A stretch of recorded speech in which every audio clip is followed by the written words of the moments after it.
কাটাপ্পা দা, হ্যাঁ বলো। আজকে কি হবে রান্না?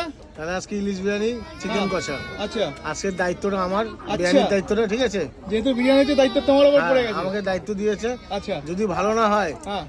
গলার চেন খুলে লঞ্চে দিয়ে দেবো লোককে। আরে সাবাস, এখানেও চ্যালেঞ্জ। হ্যাঁ ইলিশ বিরিয়ানি খারাপ লাগলে শোনাচ্ছেন, দিয়ে বলবে খারাপ তার। হ্যাঁ হ্যাঁ, আরে ভাই দেখো, ঘুরতে এসেও কাটাপ্পা কিন্তু থেমে নেই, রান্না বান্না করতে ব্যস্ত। করতে হবে করতে হবে, সব হাতে হাতে করতে হবে। আর তুমি কখন উঠেছো সেটা বলো।